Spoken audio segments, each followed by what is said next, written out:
Isiltasunaren konotik, urtea aldatzen, 2020.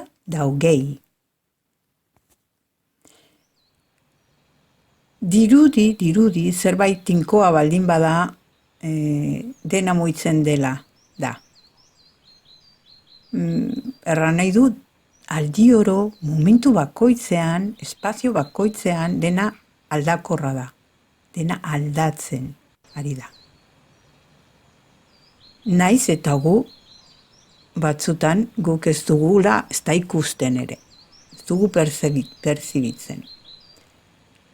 Hala ere, arraroa iruditzen zai, zeren dena hola baldin bada zergatik gu gara hain ez ezkor aldatzeko. Ez dugu bat ere maite, ez? Bilatzen dugu estabilitatea jotake. Eta bilaketa horretan aldaketa bizi da. Dirudi bilaketa bihurtzen dela mugimendua eta mugimendua bihurtzen dela aldaketa. Naiz eta gure helburua izan estabilitatea bilatzea. Horregatik nik galdetzen dut, zergatik sufritzen dugu, zergatik ezetza, zergatik nahi dugu gelditu biziaren kontra den mugitzen ez den tokian.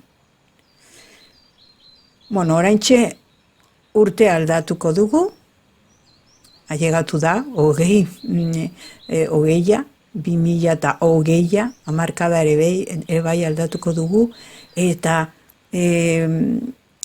guretzat, batzuentzat, jaio ginenentzat, hain pasaden mendean, gezurra dirudi, hemen gaudela jada, ez? Eta iruditzen zen, zirudien inoiz ez ginela llegatuko data honetara, baina hemen gaude. Eta honek egiten dit pentsatzea, ez? Nola neurtzen dugu denbora, ez? Eta neurketa honetan, justu adibidez urte berrian sartzea, eragiten digu zerbait gurengan. Eragiten digu begirada berezi bat ukitzea aldaketari buruz. Guk ez bagenu noziorik horretaz, guk ez bagenekien lurra bukatu duela itzuli bat iguzkiaren inguruan, ze desberdina izan zen dena, ez? Erdi poetikoa iruditzen zait. Adibidez, ez ginuke jakinen ze adinaz den gurea, adibidez, eta oso importantea iruditzen zait influenzia hori gurengan, ez? Beraz, iruditzen zaitagian aldaketa horiek markatuak daude pixka bat zuzenduak edo inposatuak, ez? Eta agian horregatik ez dugu maite aldaketa. Agian gaude behartuak, etengabe aldaketa batzuk egitera edo mantentzea hori, aldaketa horretan sartzea eta parte hartzeko, izateko parte, behar dugu hor sartu, etengabe, ez? Ze desberdina izan zen, inork ez badaki gure adina adibidez, izango gineke gu geu, errealak, beraz, aldaketa batzuk ez dira errealak, ez? Aldaketa batzuk gure begirada horretan ez dago oso bera errealitaterik, ez?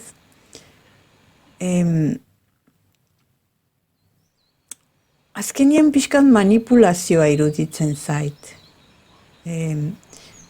Eta manipulazio horretan bizi du agian gure ezin egona, ez? Gure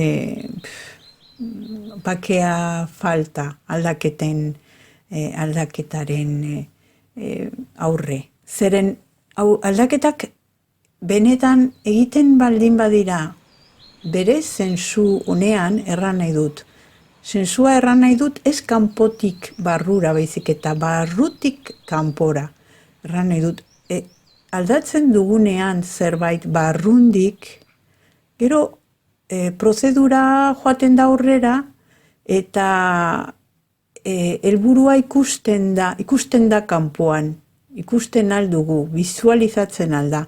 Baina hasi da barrundik, behar berri bategatik, aldaketa soziala behar genuelako, eta barrundik kanpora baldin da aldaketa ez dugu sufritzen horretan, oso koherente delako. Bino bestela ez, orduan, guk ikusten ari naiz, guk hasten dugularik aldaketa importante bat, orduan, sistemak, eta gu barne, gu gara sistema noski, hartzen du eta helburua, prozedura lapurtzen, guri lapurtzen, jartzen du hortxe helmuga, egina, definitua eta iragartua eta bar, eta gu ja badugu ikusten aldugu denok, ikusten aldugu ja zein den helburua. Prozedura egin gabe, gu bakarrik hasi dugu prozedura bat eta sistemak lapurtzen digu prozesua. Orduan, hola, izatekotan, erran nahi du, sistemak egiten duena da aldaketen kontra joan. Naiz eta ez dirudi, ez? Dirudi batzutan bultzatzen gaitula, ez? Bultzatzen gaitula aldaketa egitera, baina ez, zeren oinarritzen da justu konfrontazioan prozedura mosten eta ez laguntzen. Orduan, bitxia da, ez? Oso konturatu naiz hola erdi batean, ez? Zeren nahi nuen mintzatu aldaketari buruz beste maneran, bizipen personal batzuen oinarritua, eta baina konturatu naiz batean zea, ez? Adibide asko eta asko, eta nik uste dut ukitzen aldela gaia 1000 maneran, ez? Arlo guzietan ikuspuntu honetatik hartua.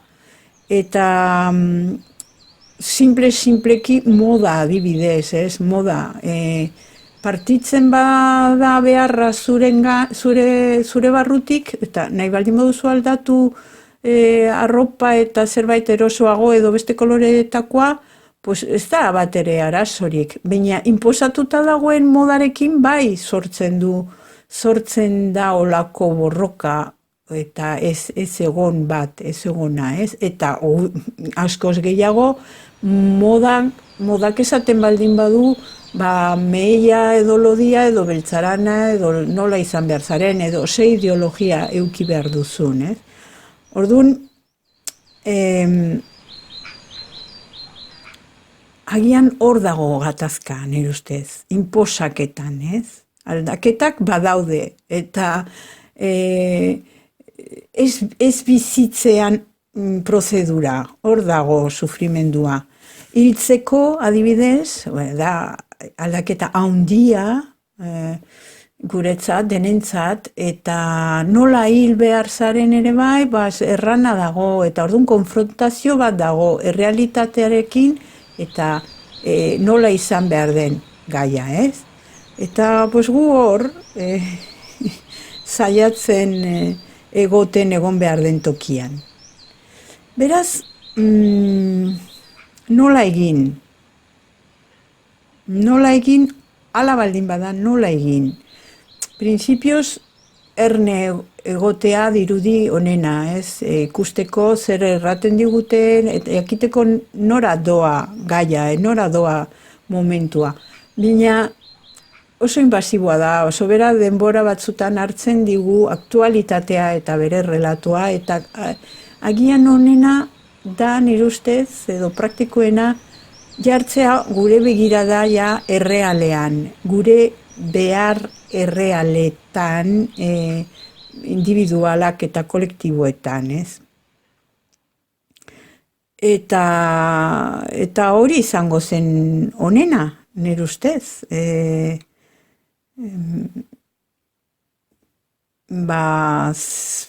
Ezakit, bai, aldaketa bultzatzea barrundik eta pausoak ematea barrundik kanpora, benetan izateko aldaketa errealak. Eta nun ikusten dugun ez dela erreala aldaketa kasu egin eta berbegiratu errealitatean gure baitatik ateratzen deneri.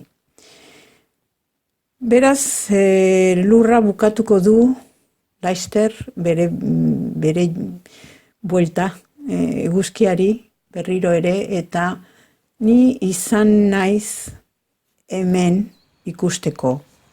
Beraz, hori, besta egiteko gai da, hori, niretzat, eta besta eginen dut lurrari begira eta eguzkiari begira.